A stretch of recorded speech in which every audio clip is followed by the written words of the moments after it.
back and forth. At what age should individuals start thinking of in 64, where really there's a real focus on getting this coverage. Retirement's coming, you start to kick in, uh-oh, everything's not working like it used to, my knees aren't as good, and you start thinking about those areas. And I came across an interesting article that I looked at 55 and 64, and that's consistent with what we just said. About 20% are in that age group of 45 to 54. Now listen to this.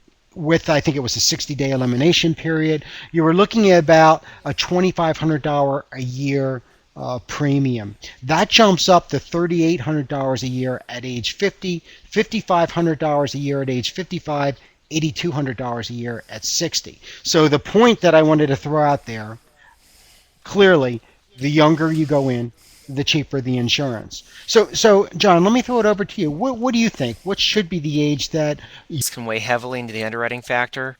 Uh, Families that have autoimmune disease, heart disease, history of cancer, generally a couple factors. One, you're starting earlier in California. There's two criteria to raise the premiums in California. One, 85% loss ratio. Two, the assets of the company, the reserves, have to be at risk to justify raising rates on existing people. So the earlier you go, it will be more affordable. The later, risk comes into play as far as, will I be able to qualify? If you have a heart attack at age 50, it might present problems. Have a stroke, that's generally going to kick you out for at least 10 years with most companies as far as the ability to get the coverage. So it just depends. Any client who has assets that 50 to 60-year-old band you were referring to earlier, Harry, is typically those are also the peak earning years. So, and also the kids tend to be getting out of college at that time. So the budget can be freed up to make it more plausible to purchase this and commit to it. Well, let's jump down to number 4 for a second, because you just said about that budget. There's some money in those peak earning years to free it up, and clearly, um, that's an issue. Certainly ways we can manage the premium, but that's going to be lengthening the elimination period, or lowering the daily benefit amount, or shortening the number of periods. However, the budget is clearly going to be one of those make or break situations. Do you have any other thoughts about? Financial plan, sitting here across the desk with an average client, talk about it. Can you afford this? Now, with all companies, there are worksheets that must be completed from a compliance perspective to make sure this is an appropriate product for a client. So, if your assets are nominal and you're at risk of going on Medi-Cal in California, that typically the company will not issue it, because if you're using the lion's share of a nominal retirement income, it's not going to work. You're going to be destitute anyway. Spend your assets down and go on state assistance. So that's the lower end. The higher end, when you're dealing with assets, with a situation, you talk about leveraging dollars. With the high end clients, and it may only be 2-3% of their budget, but they look at, okay, here's what we're protecting, and we don't have to attack these other asset classes. For example, rental properties. I have clients who have a number of rental properties, and there's a lot of positives with that as far as the potential capital gains or losses with the transaction. It impacts your cash flow because generally you're relying on the rents received. So it can really skew things. People who have illiquid assets such as residential real estate as rentals should probably look at long-term care with a keener eye than someone who just has everything in equities that can be sold tomorrow in a readily liquid market. Yeah, throughout the term when we talk about the process and figuring out the right product, the right strategy, we continually come back to the financial capacity of the person to continue paying those premiums. It's exactly what John said right there. Less than you really need, but you can afford it, you do it. And the same thing here, I think, with long-term care. You might not be able to $200-300 a day of benefit, but maybe you can get a smaller amount. And as cash flows increase, you can start to ramp that up. But we have to talk to our clients about long-term care. It's critical because this is a catastrophic risk exposure.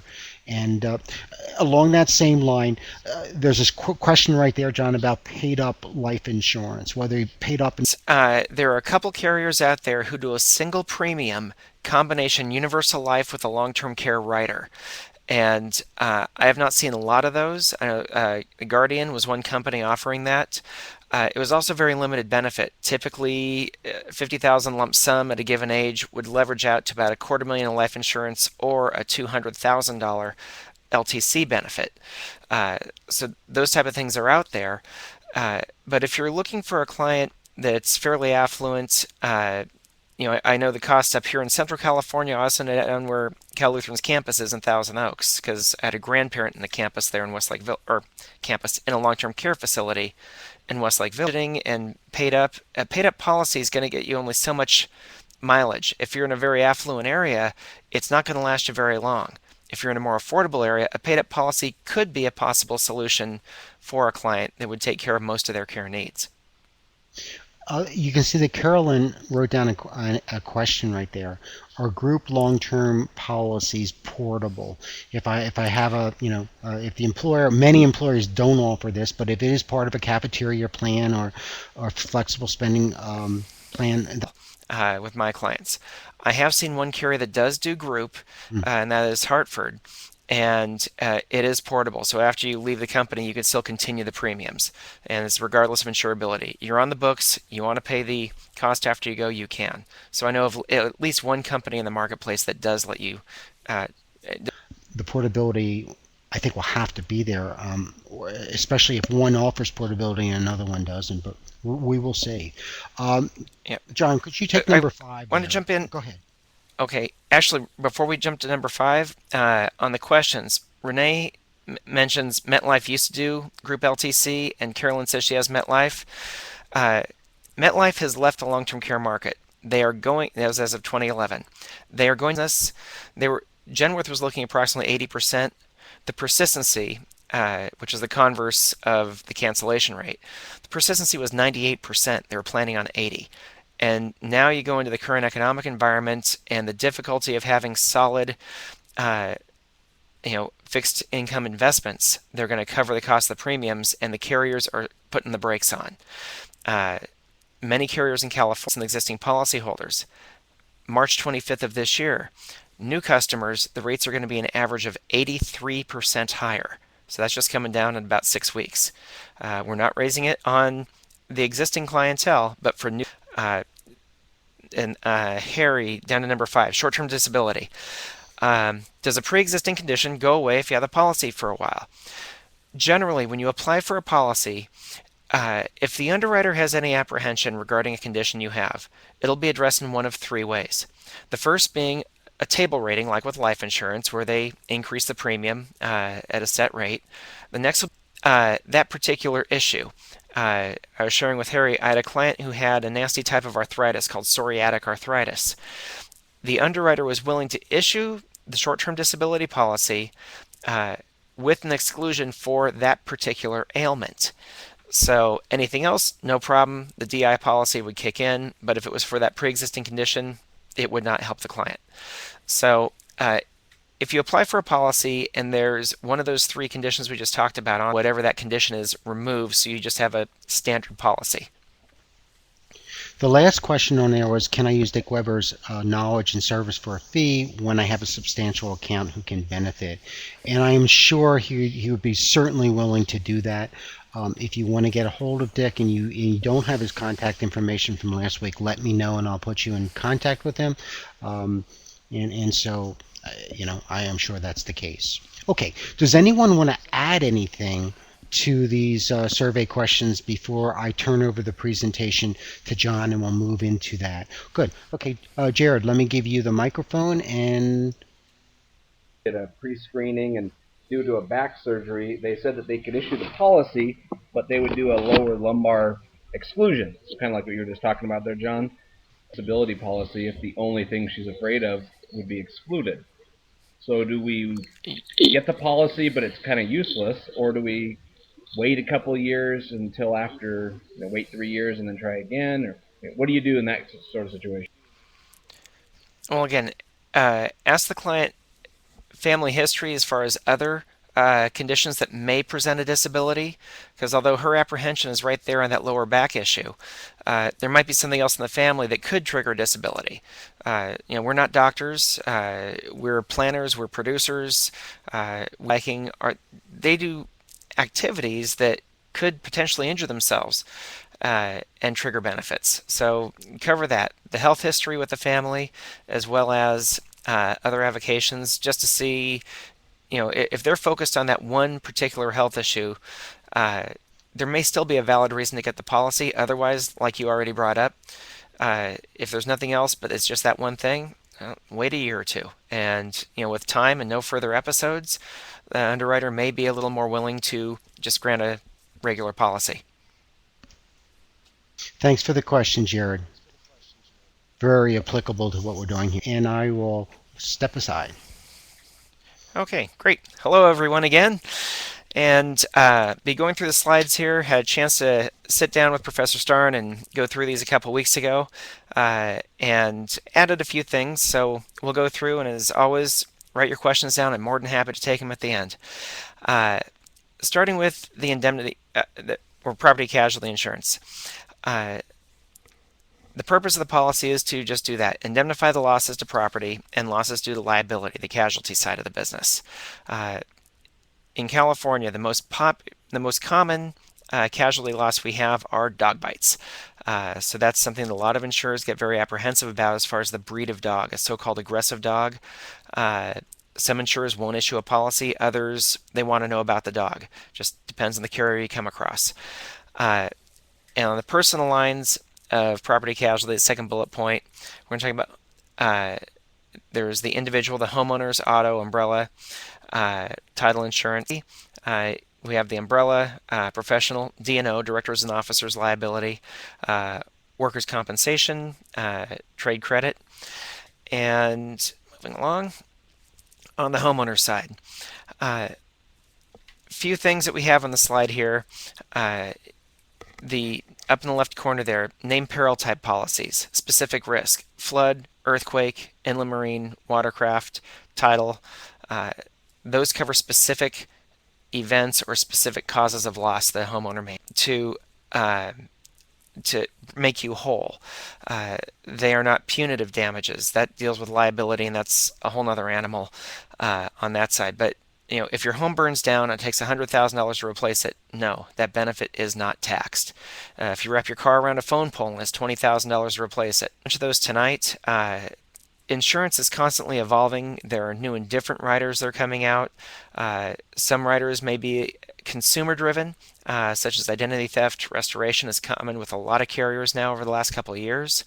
Some may be litigation driven, such as mold exclusions. We're suing like crazy, getting big settlements. Insurers said time out. Very few types of mold are toxic, so they hired their experts. The attorneys hired their experts. Long story short, mold is now excluded, and now that it's excluded, the plaintiff's bar has no interest in pursuing it. Coverage and exclusions, we're going to go through the details on that. Standard forms, again, we have 6 standard forms listed on that side. And the last thing is loss sharing.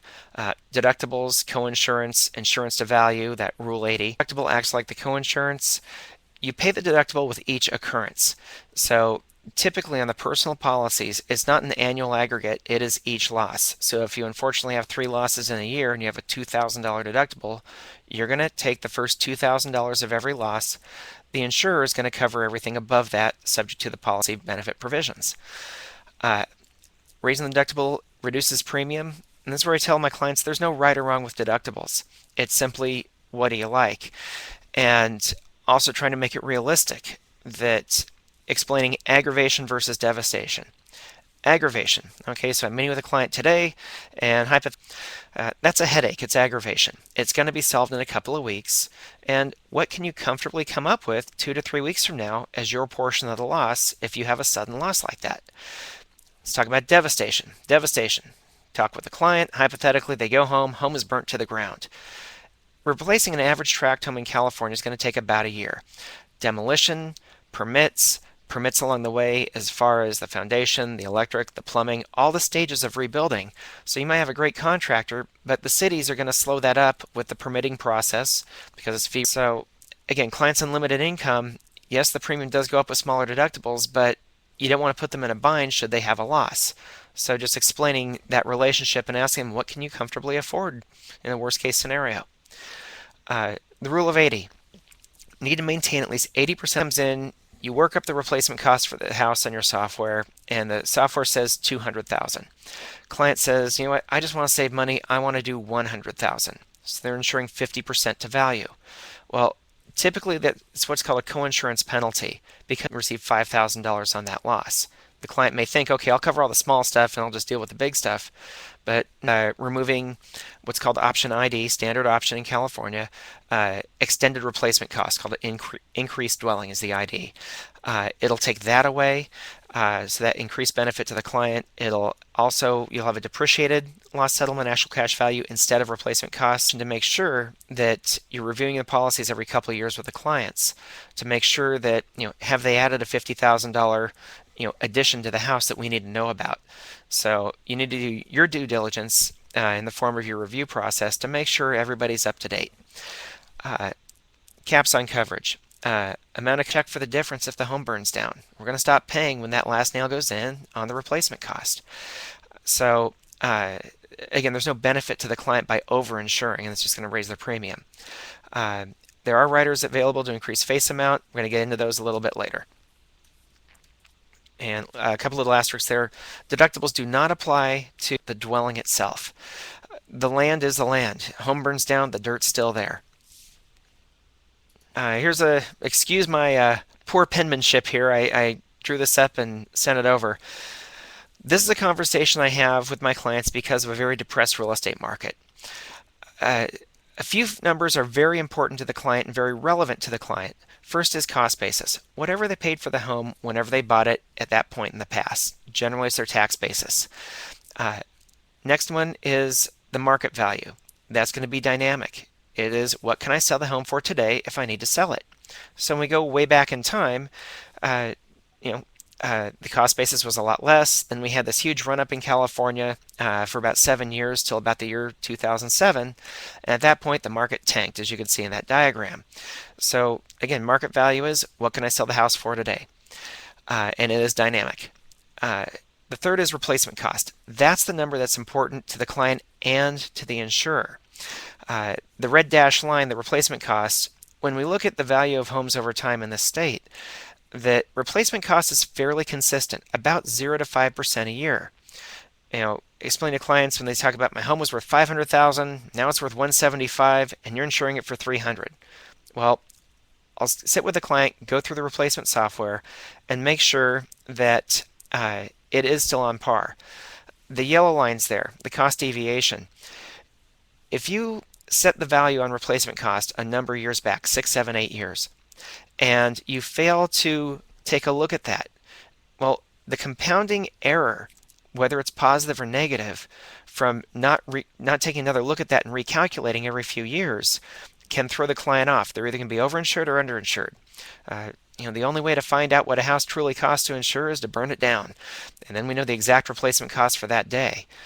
Don't recommend arson to anyone, but again, it doesn't benefit the client to be overinsured. And on the underinsured side, we have a saying, if you don't like a $2,000 deductible, you're going to hate a $50,000 deductible when we only rebuild 80% of the house.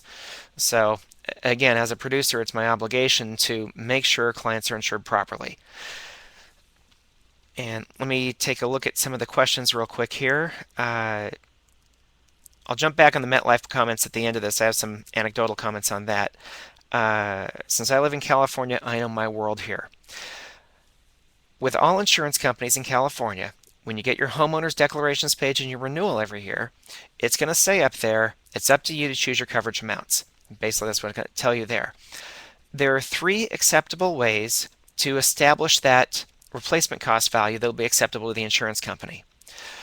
The first is using the insurance company's own software tools to establish replacement cost. Okay, you're using their own tools, you're putting in good faith all the features of the house, and it comes out with a number. Okay, that's where we start. The insurance company will accept that as the full replacement. The next way is going to be a professional appraisal. So you just went through escrow, and the appraiser says replacement cost on this minus the land is 170,000.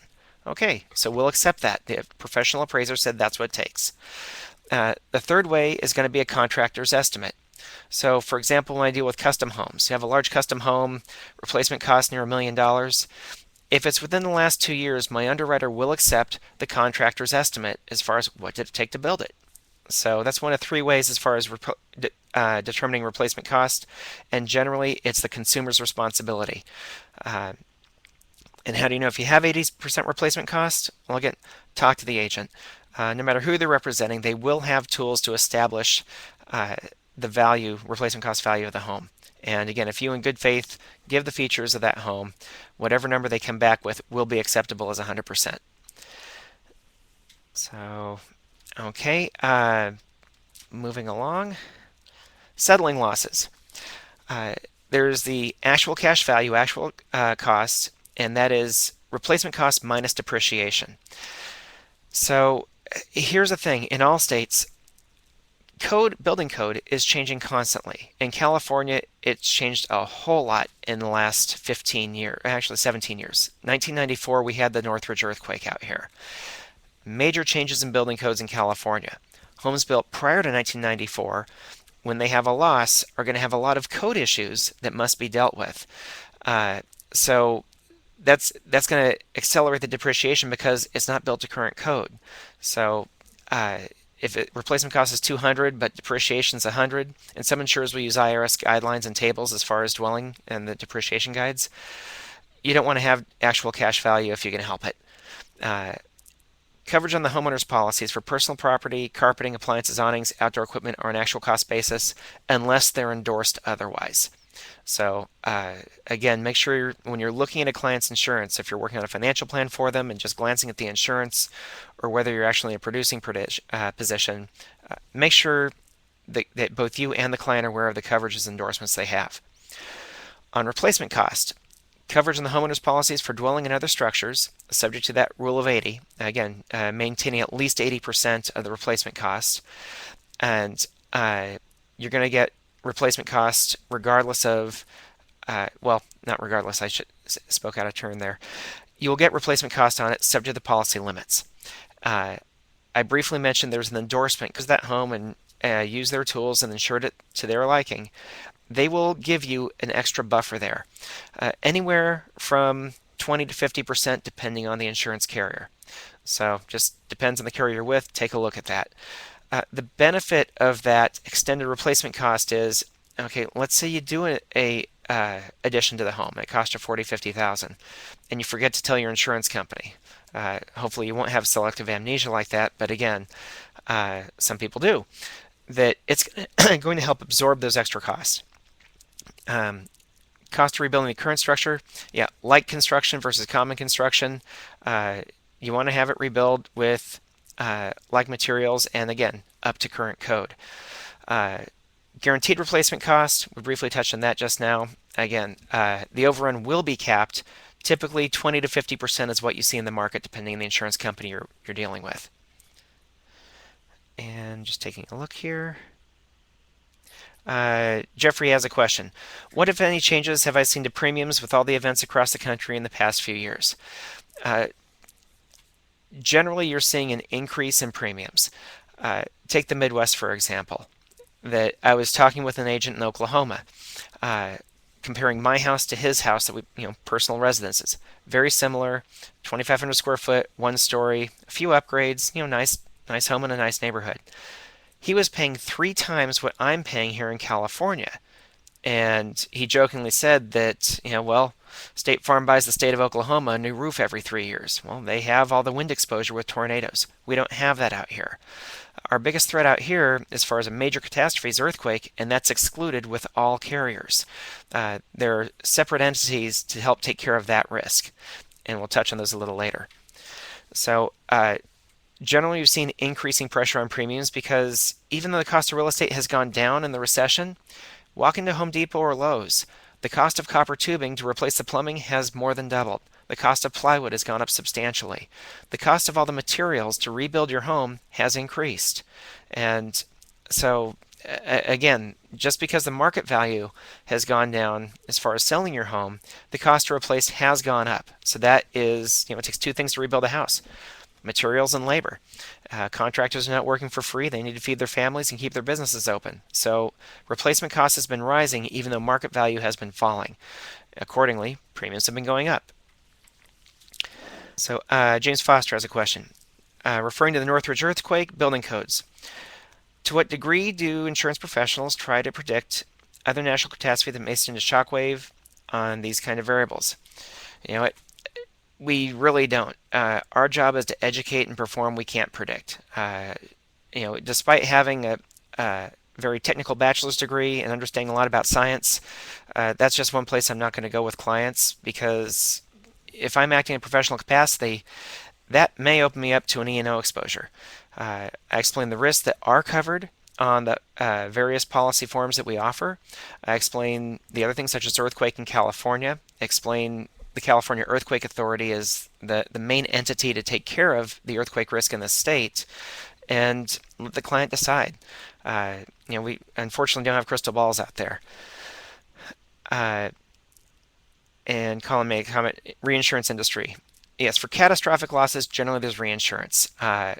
Again, California. The California Earthquake Authority is backed by roughly a dozen insurers. Those participating insurers agree that if the California Earthquake Authority uses its approximately $7 billion currently has in reserves for a major seismic event, that they will share the excess loss pro rata based upon market share. So I work with the largest carrier in the state, approximately 25% market share. So if the excess was an extra $3 billion, we would have to carry 25% of that. Smaller carrier, take Safeco for example. Good company, but very small market share, under 2% in California. They participate in the CEA, but they would only share 2% of that excess loss, whereas we share 25% because that's our market share. And again, other reinsurance, other states, Florida, for example, the wind pool. Insurance companies have split off that hurricane risk to what's called Citizens Insurance, a state-run insurance carrier. And again, there's a reinsurance pool similar to how it works in California based upon market share. So it just depends on where. Some carriers will just have, whether it's a facultative treaty or a pro rata treaty, they will have reinsurance to handle the big what ifs of what can happen. Okay, moving along. Okay, so just some examples with deductibles, replacement value. Again, the loss sharing, co-insurance. We'll skip the math on that and move forward on the other contents. The 6 standard ISO homeowners forms are HO2, broad form, HO3 special, and that is one of the most common forms out there. HO4, which is renter's insurance, no coverage for the dwelling, it's for the renter's contents and the liability. So it's a homeowner's without a structure. HO5, comprehensive. HO6 is condo unit owners, or if you have, I've seen over in San Francisco with a few clients, tenants in common. So it's not a condo, but it's titled that way, so the HO6 can help them. The last being the HO8, modified coverage form. I'd like to comment on the HO8. Because of the real estate section, the real estate issue out here, whereas the homes have gone from $500,000 down to $200,000, and as far as fair market value, but replacement cost is now in excess of fair market value, I have not seen carriers forcing consumers into an HO8 from an HO3 or HO5. They are sticking with the current forms. So, it's one of those things that when you take your insurance exam, you learn about the HO8. I have yet to see one with a client, whether existing or one that's coming to me from another carrier. So they are out there in the marketplace, but they are not common. Within the homeowner's policy, section 1, talking about the property, looking the dwelling, attached structures, and materials on site used in construction of dwelling, also called the course of construction policy. The 2, 3, and 5 forms are going to deal with those issues.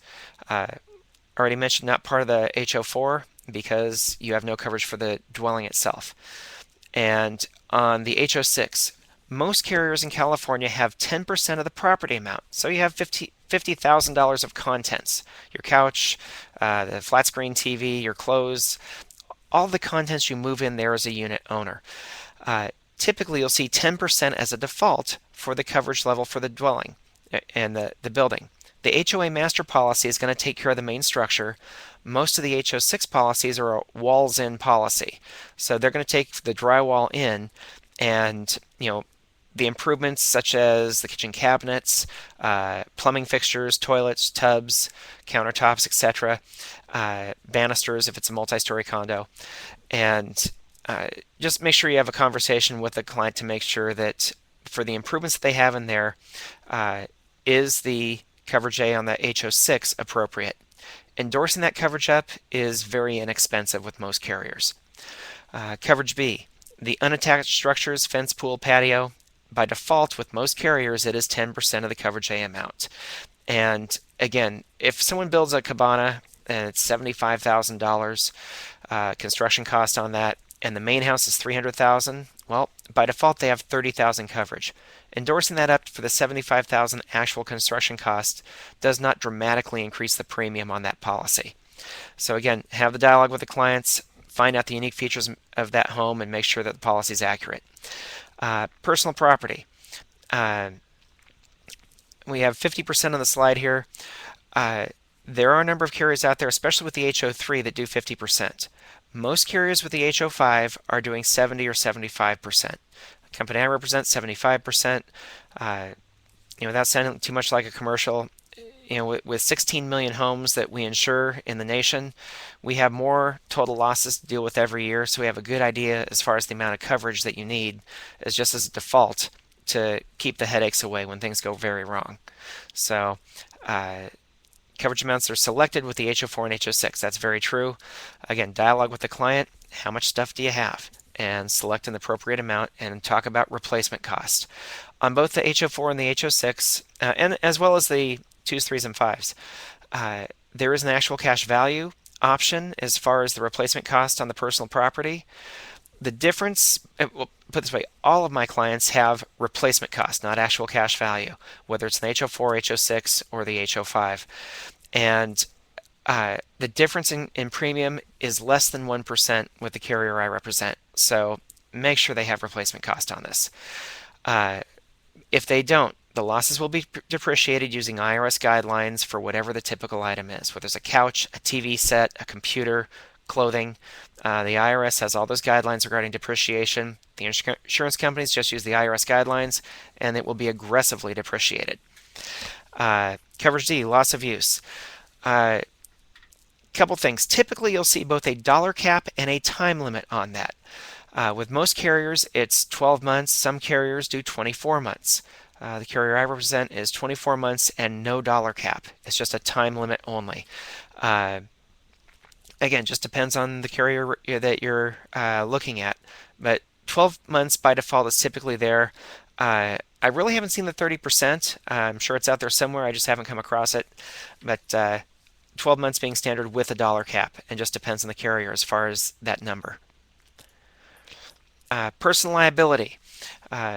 As the slide says, other than auto specified in the policy, the default with most carriers is $100,000. This can be endorsed up, and typically it's very nominal. With the carrier I represent, going up to the next step, $300,000 from $100,000 is $25 a year, so $2.08 a month. Going to $500,000 is $42 a year. Going to $1 million is about $90 a year. So again, liability is cheap on the homeowner's policy. Why? Because your biggest source of liabilities is behind the wheel of the car. That's where the greatest chance of killing somebody is, whether it's via an accident against another car, hitting a pedestrian, or killing one of your passengers. That's why liability is so cheap on the homeowners. And as it states, deductibles do not apply to liability losses. And it looks like Jeffrey has a question. For HOA coverage, which section covers exterior out?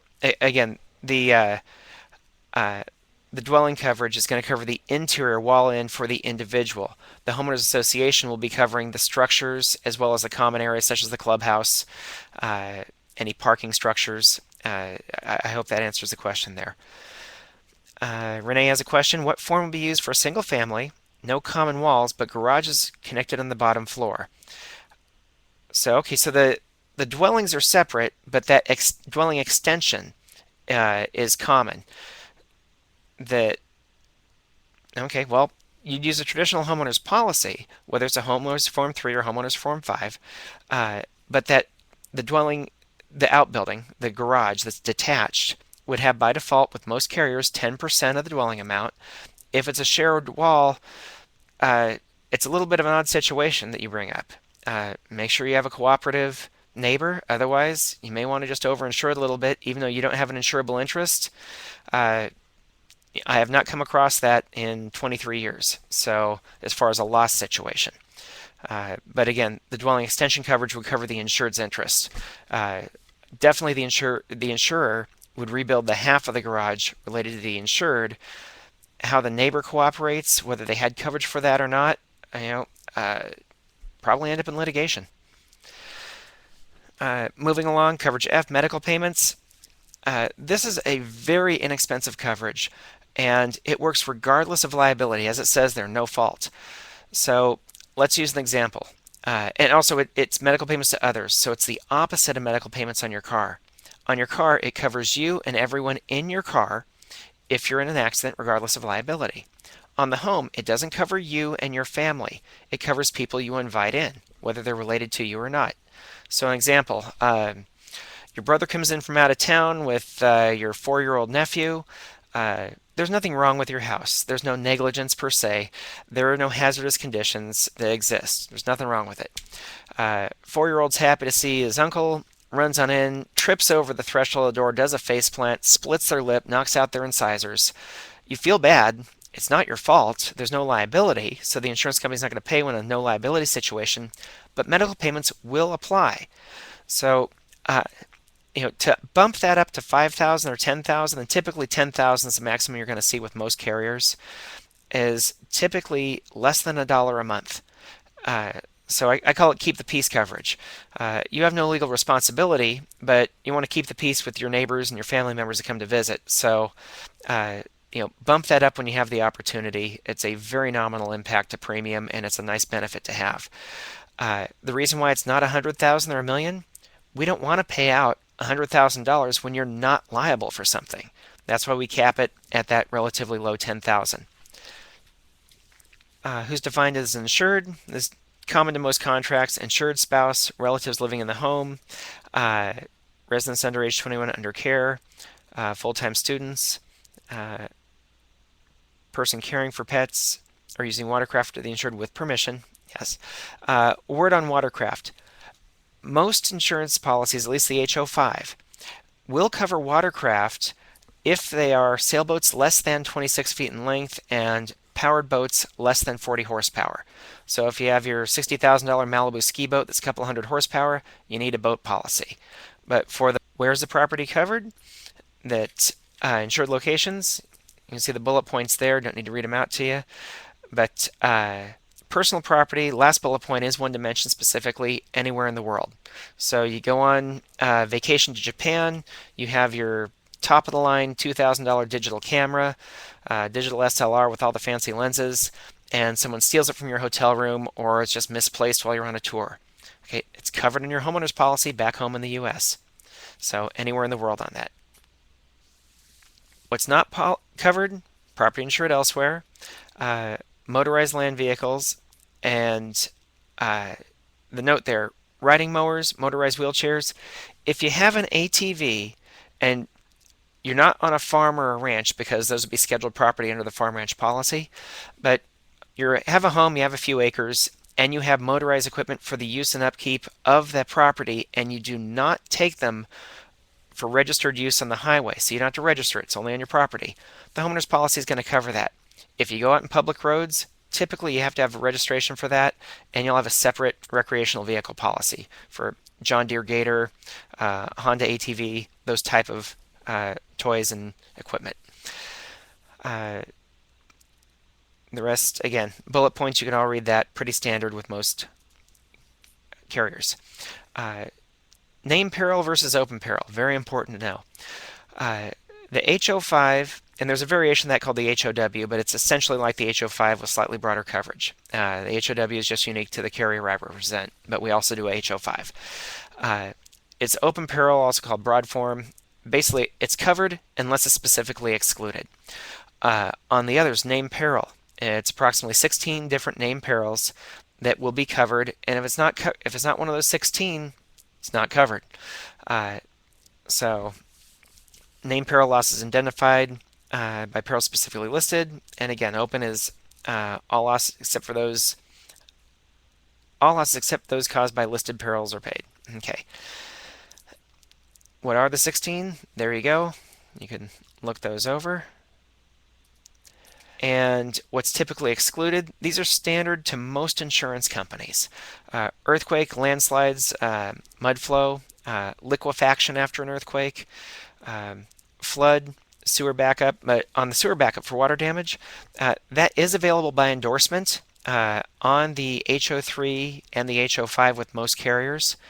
Groundwater. So what's the difference between groundwater and rain? Big bad winter storm comes through, blows off a chunk of my roof, and water damage, $60,000 to the house. Yes, that's covered. Big bad storm comes through, water hits the ground. Once that raindrop hits the ground, it is groundwater and part of flood. It's going to be excluded. So again, they'll look at rising water, groundwater versus water that's airborne coming in or blowing through, whether you leave the window open by accident or whether a tree limb falls, blows out the window, and the water comes inside. So again, if it's in the air, it's going to be covered. If it touches the ground, it's flood and groundwater. Weather, damage caused by power failure, mold, fungus, dry rot. Again, fairly standard exclusions with most carriers. And Harry just mentioned, when would I advise a client to purchase an HO5 rather than an HO3? Generally, I come across the very price-conscious consumers who want the HO3, and there's a lot of limitations if you don't insure the house properly. Like I always say, educate and inform. The difference in premium might be $20, $25 a month, all things being equal as far as the structure itself. If the client's that tight on their budget, okay, let them make the choice. But typically, all of my homeowners have an HO5. They don't want to have the limited perils. They want to have the broader coverage. Rental dwellings. They're actually a commercial policy. Even though it's an HO3, it's viewed as commercial and not personal because it's an income property. Most companies, myself included, will have the HO3 as the only option for an income property. So let's take a standard coverage on the HO5, building code upgrade coverage, building ordinance and law, that by default with most carriers you get 10% on the HO5. So your home is built in 1980, number of code upgrades have happened since then. You have a loss and the city says, we're not going to give you an occupancy permit till you rebuild it up to current code. Client turns to their insurer and says, help me. Okay, for the HO5 clients, they by default have 10%. That can be endorsed to 25 or 50%. Older the house, bump it up. Nominal increase in premium. HO3, there is no standard building ordinance and law coverage. You can add it by endorsement at the 10, 25, and 50% levels. So put it this way, to do the right thing for the client and build up an HO3 to be as benefit rich as an HO5, the premium is going to come out to be fairly level. So make life simple, go with the broader form to begin with. Next slide, what's partially covered? Again, specific sublimits. You see money, coins, bullion, banknotes, boats and trailers, securities, business property, limits when losses caused by theft, firearms, silverware, computers, jewelry. Jewelry is a very common loss. Theft or mysterious disappearance. So, real claim. Elderly lady whose hands have gotten somewhat atrophied into her 80s is going to the restroom, washes her hands, goes to flush the toilet after she washed her hands. Her wedding ring goes off into the toilet, flushed, and concurrent with the lever going down, it's gone. Mysterious disappearance is covered. But there's a limit $1,500 is standard in the HO5. It can be endorsed up to $2,500 per item, $5,000 aggregate with most carriers. If you're dealing with a high valued item, you use the inland marine, personal articles policy, or a jewelry floater. It'll give you true all risk coverage and typically no deductible, or if you want to lower the premium, choose a deductible. But, again, clients are sitting here talking with them and you're writing up a new homeowner's policy. Look at the ring on the finger. Ask them about it, and it's not uncommon to see $8, $10, $12,000 rings. The premium to have that $12,000 ring covered typically runs about 1% of the value of the ring per year. It's about $120. If you want to go with a deductible of 100, 250, 500, 1,000, it'll just lower the premium more. So again, educate the clients, ask the questions. When you have a comprehensive risk review, for those of you that are going to be doing fee-for-service financial planning and not be selling insurance, talk to an agent you have a relationship with and ask them for some sort of risk assessment form. How do they have the dialogue with the clients to make sure that when you're acting as a financial planner in a fiduciary capacity, that you're doing the right thing on the insurance leg of that financial plan. Let's see. Chad has a question. High-end bicycles, Target, or are they covered under the property? Those are covered. I personally am a bike freak. I have a nice road bike. I have a nice mountain bike. 2 years ago, I'm driving along I-5 in California, and the roof rack on my SUV blew off, and my Cannondale road bike became a very expensive wind chime. It's personal property covered under the homeowner's policy, subject to the deductible. I mentioned the inland marine personal articles policy. You can do sports equipment on that for cheap. Having learned my lesson with a $1,000 deductible, I decided to put my new bike on the personal articles floater. Very inexpensive, and if I have a bonehead move and lose the bike in the fast lane of I-5, I'll be covered and not have a big deductible. Lorenzo, personal property sublimits apply when traveling internationally? Yes. Are there endorsements to raise these limits? Yes, but typically, the computers, for example, most carriers you can go to $5,000 or $10,000. Firearms, $5,000 is a common maximum to increase it to. Silverware, same thing, $10,000 on that. Jewelry, $2,500 with most carriers is the maximum you can endorse up on a single item with a $5,000 aggregate for all jewelry in the household. Additional coverages, these other sublimits, debris removal, typically 5% of the dwelling amount is, you'll see if they have debris removal on the policy. Fallen trees, $500 to $1,000 are the common numbers you'll see there. Trees, shrubs, and plants. Credit cards, forgery. A word about credit cards and electronic forgery. I mentioned insurance is dynamic and it changes every now and then. A consumer-driven enhancement has been identity theft restoration coverage. Many carriers offer this now within the last 2 years, and instead of just having a $500 benefit, that it provides two things. One, a pool of money, typically $25,000. I have seen 30 with another carrier, but 25 is the most common out there. And the second and most important thing is you get a case coordinator. He or she is going to contact everyone in your financial world, the 3 major credit bureaus, all your banking relationships, credit cards, anybody you have a financial relationship with, and doing two things. They're going to set your good name back to where it was. The second thing is they're going to talk to the new creditors who think that you owe them money after the fraud's been committed and get those items dismissed. The case coordinator is going to handle the affidavits, police report. They are the quarterback, so to speak, running the show, coordinating it, because you're living your life and you're working 9 to 5. You don't have the time to take off, or you might have the time. You don't want to use your vacation time to deal with an issue such as this. You want to use vacation time for that vacation. Most carriers, you see $25 is the annual premium on that. So very useful enhancement to the policy, and again, very relevant, whether it's something such as your wife's purse is stolen from a restaurant and they commit financial fraud with the information in her wallet, or somebody hacks. So get the protection. It's cheap. It's good. One difference between identity theft restoration through an insurance company, typically your homeowner's company, versus a credit card. I looked at American Express, for example, because it came with my statement. With American Express, it covers the cardholder only, and it's for $10 a month for the same benefits as the one that's offered in the homeowner's policy. So you're looking at uh, almost 5 times the annual cost and only for the cardholder. With most insurance companies, it's going to cover everyone in the household. So if grandma's living with you, and then yourself and your spouse, and then your kids, it's covering everybody for a flat fee, typically $25. So something to look into in your own policies. Uh, Condo association assessment pathways, has clubhouses, things like that. Even though you might have a traditional homeowner's policy, you can do association loss assessment coverage. Strongly recommended if you're in a situation like that. Let's say the clubhouse burns down and it's $1 million to rebuild the clubhouse.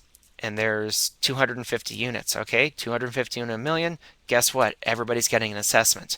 This endorsement is going to take care of the assessment for you. Typically, the maximum available is $50,000 with most carriers. So, building code. Yes, cost of complying with building code changes 25 or 50%. So when you get into, I have a few Victorian houses in town insured. They were built in the 1890s. Building code coverage, always 50% on those. Lath and plaster walls, the cove-based ceilings, beautiful construction, very ornate work. Making sure, one, the replacement cost is as good as it can be and as accurate as it can be, and two, making sure those code issues are taken care of. Other endorsements, Inflation Guard, various marketing names for this. One company uses PACE, P-A-C-E, Protection Against a Changing Economy. One uses Inflation Guard as an actual trade name. There's all sorts of names out there. It gives you automatic increases. It'll either be tied to CPI. The one that my company uses is actually tied not to CPI, but to the replacement cost software that we use at claim time. So tied to the actual labor rates in the local area as well as building costs in the local, or building materials in the local area. So inflation doesn't just move up in lockstep across 50 states. Oklahoma might go up 6% where California went up 4%. Just depends on the company you're looking at. Guaranteed replacement cost, we talked about that. That's the option ID, increased dwelling. And again, depending on the carrier, 20 to 50% is what's common in the marketplace. In California, AAA was the last carrier to have unlimited replacement costs. They have eliminated that. So they no longer offer that to new clients, and they're phasing it out via renewal on their existing client base. So because they didn't want someone who told the truth in good faith 20 years ago, and then there's been a huge divergence. We talked about that, that deviation you get when you fail to recalculate. California, whereas the Santa Barbara fires approximately 3 years ago, they were November of 2008. AAA had big exposure on the coast, so did State Farm, so did Allstate, the three major carriers there. And after that event, AAA removed that unlimited replacement cost because they had these little bungalows in Montecito, changed their policy in that endorsement. Personal property replacement cost, already touched on that, not going to beat a dead horse. Make sure your clients have it. It's nominal. Personal property floater. And again, true all risk coverage, including breakage. So on the homeowner's policy, you're washing your hands in the sink and the garbage disposal's on, and oops, wedding ring with the big diamond goes into the garbage disposal. Homeowners, sorry, it's not theft, it's not mysterious disappearance, it's just breakage. On the personal articles policy, the inland marine jewelry floater, yes, covered. So again, if they are high-end items, as target items, make sure they have the coverage in place or get it there for them. Additional living expense, again on that, it increases the payment out, and that is most carriers 12 months, some carriers earlier. Insurance companies cover from the bottom of the slab to the top of the roof. Every time you flush or otherwise send something down the drain, as soon as it leaves the slab and that sewer line's running out to the main line in the street or to your septic tank in the yard, that's not covered. Tree roots can invade, the city can be doing maintenance and have a backup, or you have a big old storm and there's a backup in the system. That nasty black water that's coming back into the house, that when that hits out, Okay, without this endorsement, you're on your own. And that's not a steam clean, that's a rip out the carpet and get new carpet in the house. Most insurance carriers, $10,000 additional limit for damage caused by that. Uh, Subject to a $1,000 deductible is a common deductible, regardless of the other deductibles in the policy. Uh, um, New building code. Typically, there's a backflow preventer in the front yard, so if the sewer system burps, so to speak, you'll just have fertilizer in the yard. You won't have it in your living room or your master bathroom. Already touched on identity restoration. Business in the home. Typically, very low limits. A number of carriers will do what's called a business in the home policy. They will endorse it up.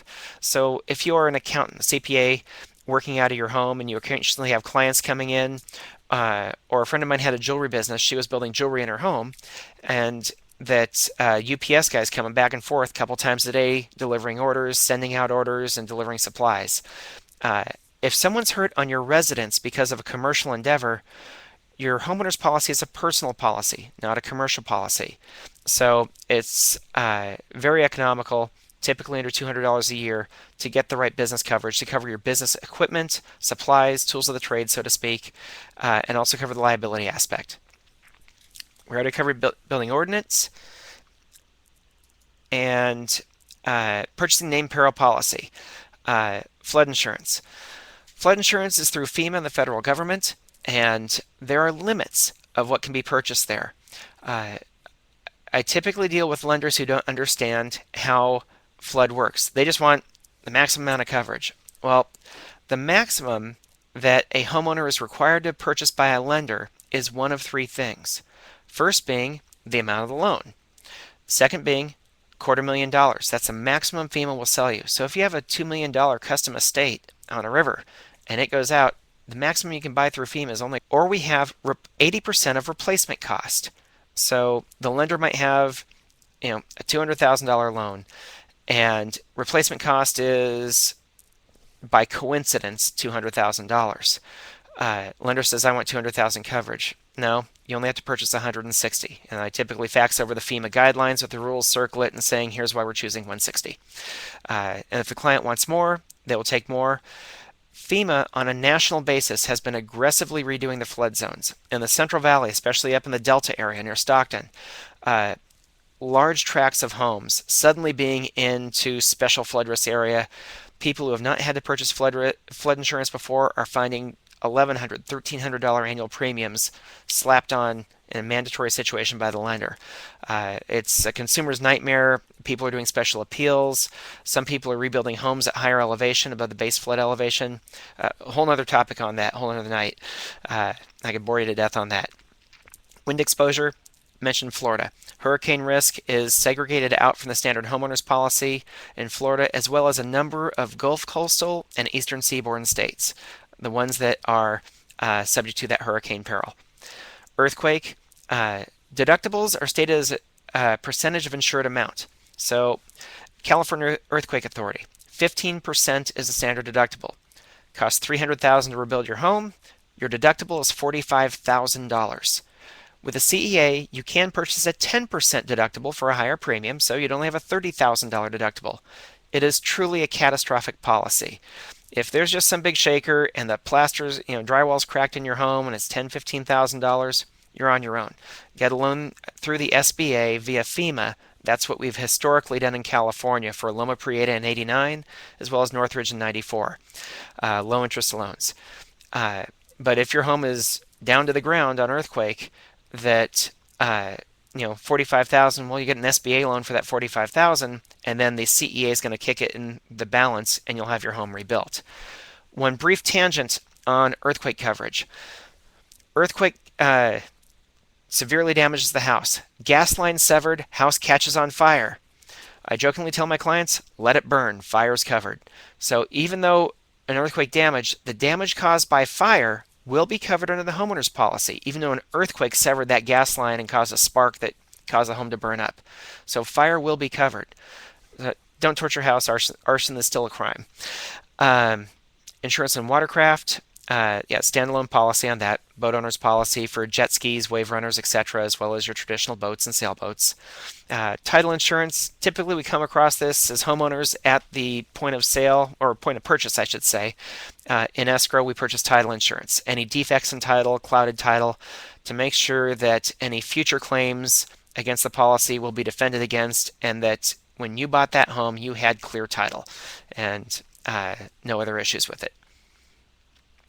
Personal liability, we mentioned this before, standard being 100,000, and it can be endorsed up for very little money to 300,000, 500,000, $1 million.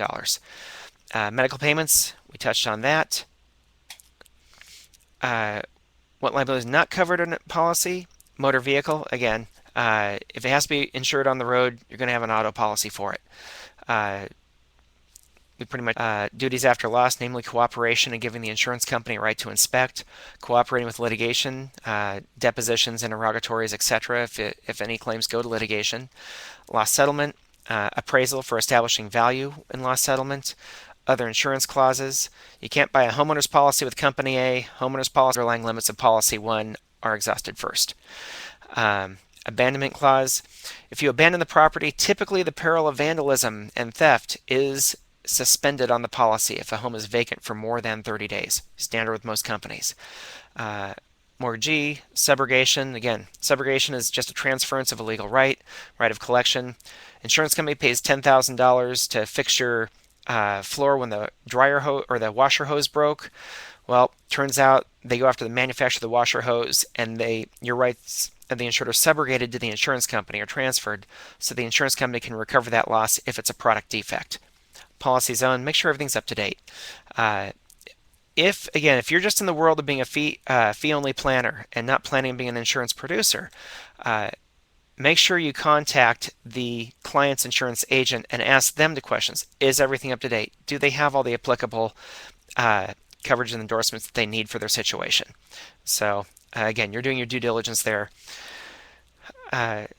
Recommendations, again, tailor coverage, do it to meet needs. As I tell my clients, don't buy what you don't need. Make sure that you have what you want covered.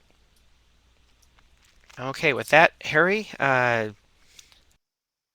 we opening up for questions? Yep, John. What we'll do is we'll go around for our student roundtable now, and let's start with Carolyn. Carolyn, I'll give you the right. And again, in our roundtable, if you have another question, if you have any comments that can add to the conversation, or any ahas or major takeaways for you. So, Carolyn, please go ahead and share with us.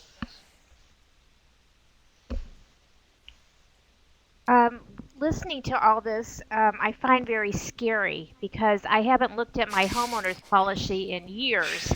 And, I have an agent, and I don't think they've ever reviewed the policy since I got it 20 years ago. So maybe I need Shame to on my industry. I think I need to change agents. Yeah, there's nothing, and here's the thing about one of my main criticisms about my industry. There really isn't a fiduciary standard.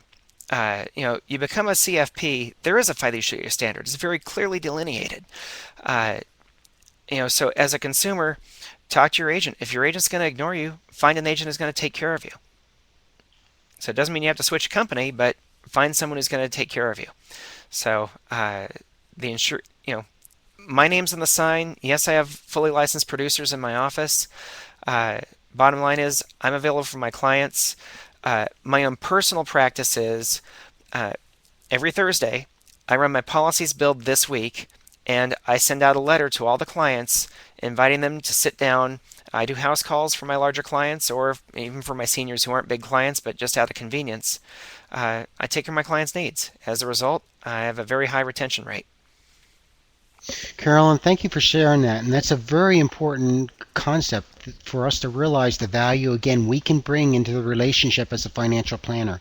When that's the situation, first of all, we can identify. So, Carolyn, thanks for sharing that. Chad, let me give you the mic now, and it's all yours. Go ahead, Chad. Yes, the question that I wrote down as we went through the slides is, in the event that you do have a loss and you're forced to rebuild, say, your home, is the insurer going to dictate what types of materials that you put back in, meaning, you know, like cost, or are they basically just going to cut you a check and say, here it is? Typically, it'll be what you had. For example, if you put another 15,000 of granite countertops into your kitchen and they're damaged in a fire, we are not just going to put 4-inch square white tile down. Uh, we will have what similar to what you had. So it will be replacing what you had. We won't be stripping it down.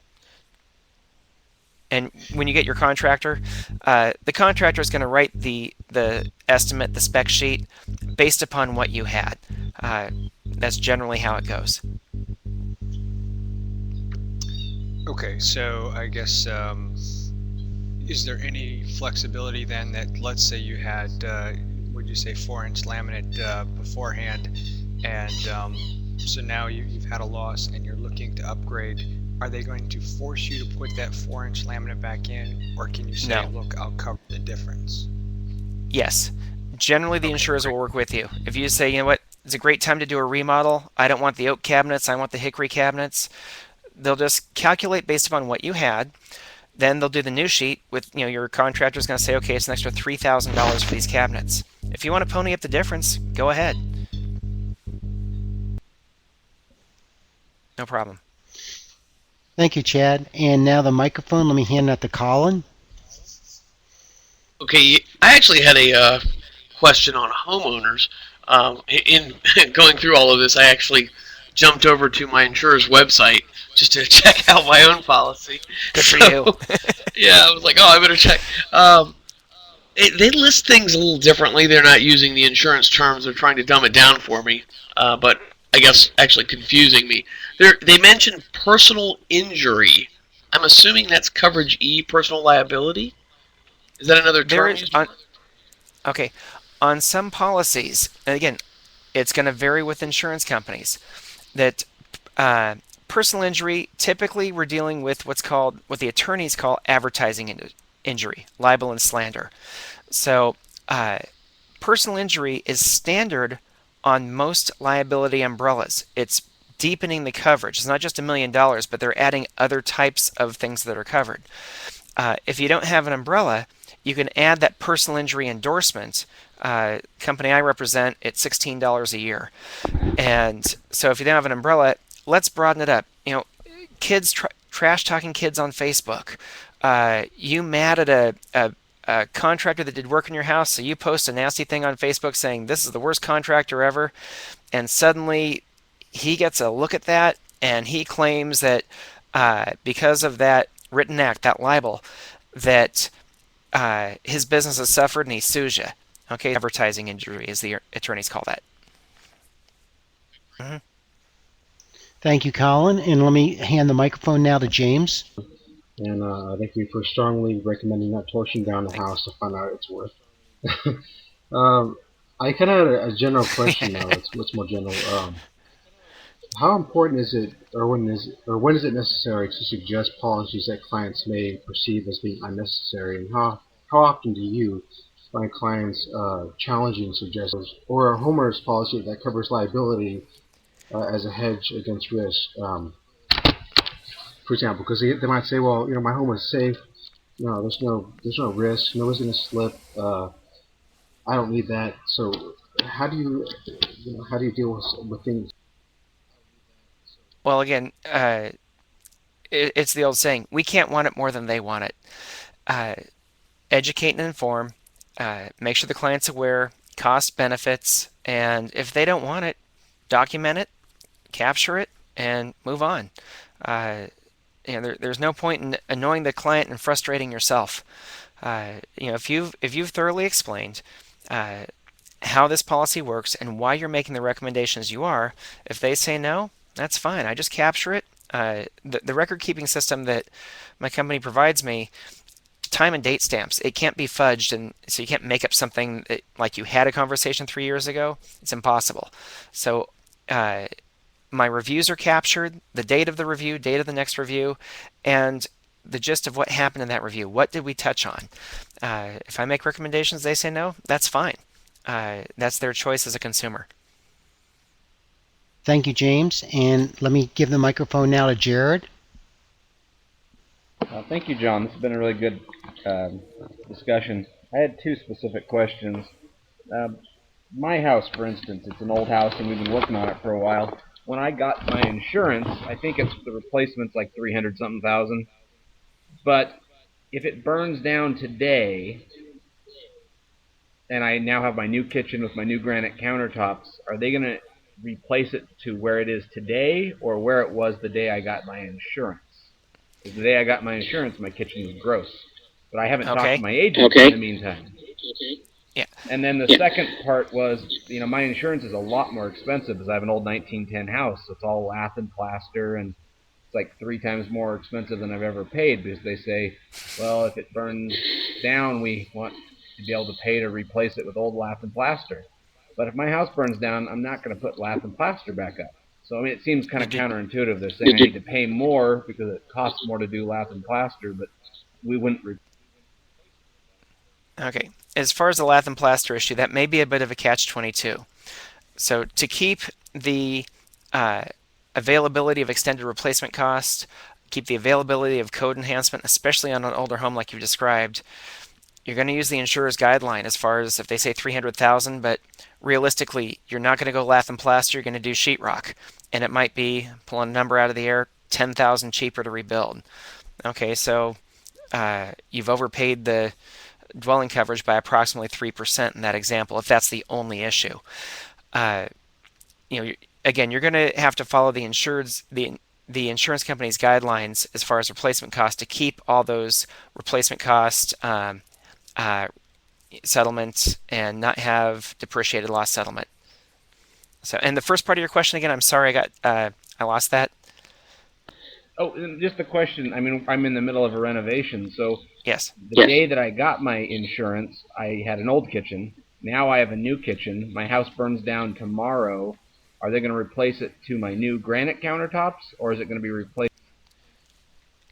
They should replace to the new kitchen because that's how the home was before the loss.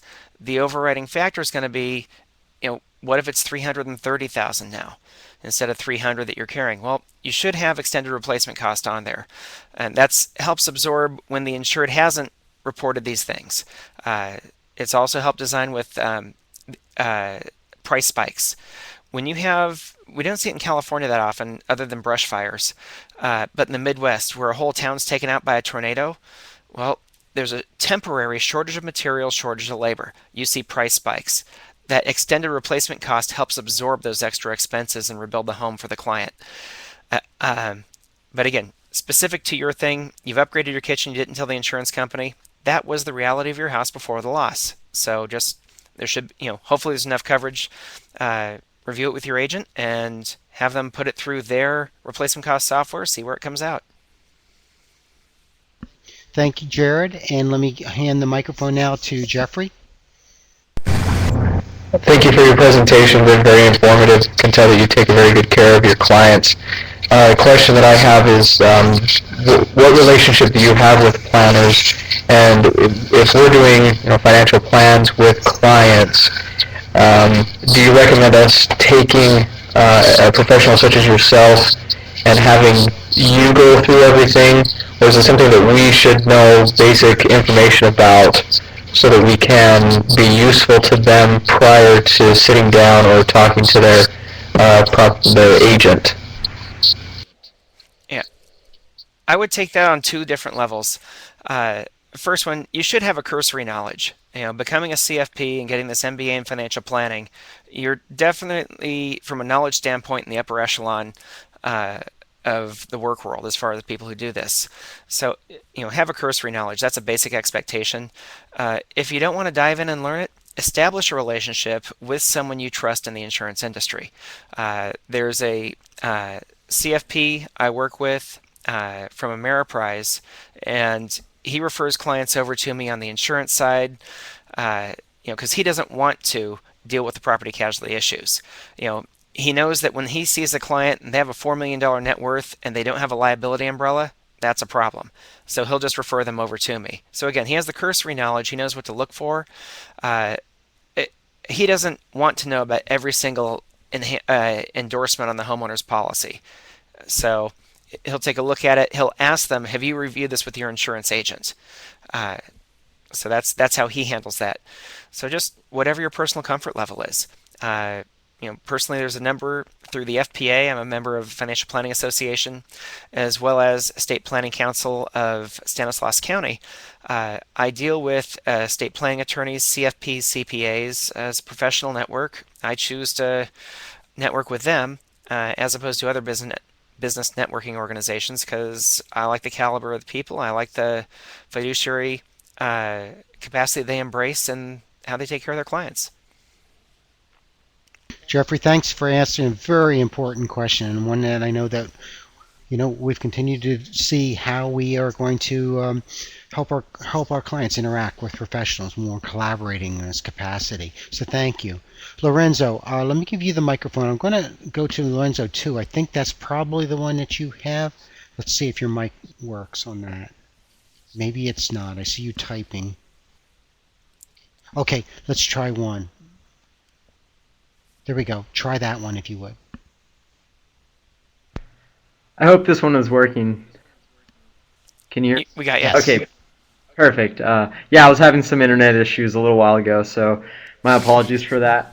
Definitely want to say thank you very much for the presentation. I think I gained a lot of insight. I currently don't own a home, I rent, but I have looked over my HO4 and saw what I currently have, and I might have to up that a little bit. But wanted to say I had a aha moment that was more coming from like a simplicity perspective, especially when working with clients. I know you mentioned, if a client's kind of going back and forth with the difference between an HO3 and an HO5, but then there's a few endorsements that they also want on their HO3. I mean, it's, coming down to it, it could be potentially easier for them to understand their policy, just showing, having that HO5 cover what they're looking for. So I thank you for that. And wanted to also ask, I had a question. I didn't get touched up on it. It's very basic, but are there any like specific endorsements that you normally advise for your clients? Yes. The first, the identity theft, because one, it's new, and if I fail to offer my clients a new benefit, well, that potentially could open up my E&O coverage. So anything that's new and different, you bet, that's always offered up, explained, and again, client's choice on whether or not they want it. Again, I have to educate and inform. Client makes the choices.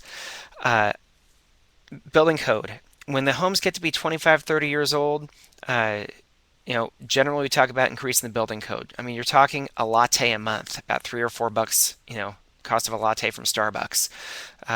So very inexpensive. That's something that, again, it's a great increase in benefit, especially in older homes. Now in California, I just wrote a new home yesterday. Code in Fresno County is no matter how small the home is, it has to be fully fire sprinklered. And so that's code enhancement. Okay, so there's a common event, kitchen fire, $50,000-$60,000 damage.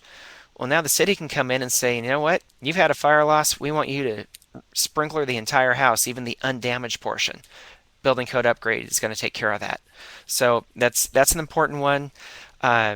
Really, the thing we start with is making sure the coverage they carry is the right amount. What's the core amount that we're carrying in the house? And asking them, what changes or enhancements have you done to the house, if any? What maintenance have you done? Replacing the heater, replacing the electrical system, replacing plumbing. A number of insurers will have surcharges when homes get to be a certain age if it's the original equipment. Why? Because that's where the losses happen. My company, if a client's going to replace the electric, the plumbing, and the furnace, we're going to treat that as a new house for 10 years regardless of age. So we remove that and they get that benefit because that's where the losses happen. So if they're going to, at their expense, upgrade that and show proper maintenance, we're going to give them a break on the cost. So again, just there's nothing generic. It's a matter of knowing my clients, copious notes, and trying to have a concise and relevant conversation when I meet with them. Thank you, Lorenzo. And let me turn the microphone now over to Megan. And Megan, there you go. Sorry, And make sure you engage your can microphone. you hear me now? There you go. Okay, sorry about that.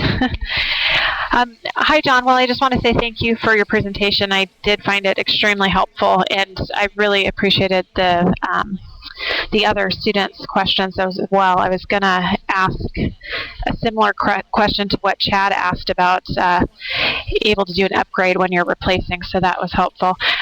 One thing that kind of stood out to me was on the identity theft coverage, because a couple years ago I had some files and some medical records that somehow got with a whole group of people were I guess put at risk of having identity theft. So the medical company sent me a 2-year free subscription to this debit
identity theft coverage, which at that point I had never even heard of that. I didn't know that was a possibility.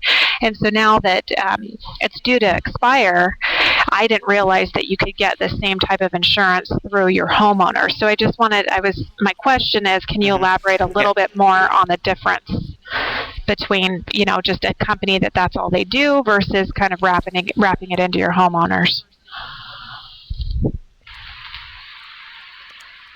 yeah. Well, the underlying, here's the industry's little secret. Uh, State Farm, Allstate, Farmers, AAA, the major carriers in the state that no one has it uh, integrated within their claim system. Hartford Steam Boiler is the one carrier that's doing this endorsement for all the companies. So they're the experts in that. Uh, so in effect, they are a standalone company. They have the infrastructure in place from a claims perspective to handle these losses, no matter whether it's a credit card or a homeowner's policy. It's probably going to go through Hartford Steam Boiler as far as getting that issue resolved. So, uh, whether you do LifeLock is another uh, uh, company. There's a lot of advertising in the market. They do credit monitoring in addition to the fixing side of things. Uh, you can do if you're don't mind being labor intensive, you can do it on your own for free. Contact the major credit bureaus and put a note. They'll put a note in your credit file that no new accounts can be opened unless they have your specific written permission. So that prevents people from trying to, if they get your social security number and date of birth, from opening new accounts and suddenly 3 years later you find out you have a mortgage for 400,000 with someone you never knew. So whatever makes you comfortable. I went with the endorsement just because it's uh, knowing the mechanics behind it. That it's a good company that's backing this up. They have the experience and the infrastructure. So that's why I chose to do what I do versus LifeLock or that company you mentioned doing the credit monitoring. Thank you, Megan. And let me give the microphone now to Michael. And Michael, make sure your microphone is engaged. You do that on the top navigation bar. Yeah, there's a drop down arrow next to the microphone. You'll see it in white, and you'll say engage your mic, and it will turn to green or yellow, whatever color that is. Okay, can you hear me now? Uh, okay, great. Yes, now we can. I want to first say this has been a very informative live chat for me, definitely. And thank you, John, for sharing your knowledge and experience with us.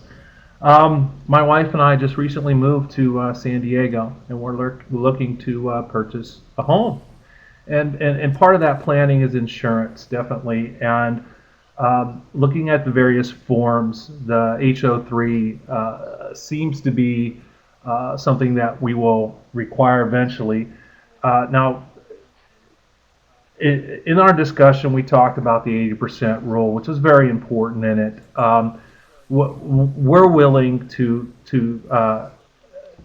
take high deductibles for lower premiums. What do you recommend as far as coverages, and where does the endorsements fall into that insurance coverage? I know it's kind of broad. Well, as far as yeah, I know. Um, Again, as far as start with the house itself. That's the core of the policy. Just to make sure it's covered the right way. Uh, the risk with the HO3 is that you have those named perils. The HO5 is broad peril, so unless specifically excluded, it's going to be covered. So before you pull the trigger on the purchase of the insurance, make sure whichever companies you're working with, you understand the differences between the two policy forms. You don't want to step over a dollar to pick up a dime, so to speak. In terms of compromising benefits to save 10, 15, 20 bucks a month. So look at that. And again, on the endorsements, you know what, make the insurance producer do their work. Not to have them do a 3-hour dissertation, but ask them, what do you recommend, and what do you not recommend as far as available endorsements. They should be able to have a conversation with you in about 30 minutes or less, reviewing all your property casualty to find out what's What appropriate. are the average premiums, monthly premiums for homeowners insurance? Any ballpark You know what? idea? It's going to vary. There are in my area uh, some stripped down carriers who are doing it for as little as $40 a month. Uh, then they come to me and say, "Wow, you're double." And I said, "Well, yeah. Look what you're not getting with the That's other, right. the other company." I'm not going to denigrate the competition, but I had a gentleman come in here. I insure his mother and her rental properties. He has a handful of rental properties here in town, 40 to 50 years old on the property value or property ages. And with the carrier he was currently with, it was a homeowner's form 1. And I explained to him, we stopped selling this form before I was born in 1967. uh, no replacement cost, no liability, depreciated loss settlement. And I said, your home's 50 years old. I believe IRS guidelines are 45 years on the life of a dwelling. I said, you're getting nothing out of this policy. And he was just focused on the premium. And you know what? I can only talk till I'm blue in the face. So it's, he did not go with me. But, that differential was a cheap premium, and that You was get more what than you double. pay for. You know, exactly. Coastal areas, I have clients literally as far down south as San Diego, a number in Ventura County, and the remainder Central Valley and Bay Area. That it's going to vary as far as what you need. And on the subject of the CEA, California Earthquake Authority, uh, San Diego has a few known faults. Check out the proximity. But then again, you have the unknowns. The Northridge fault was unknown till January 17th, 1994, when it ripped open. So it can always happen somewhere.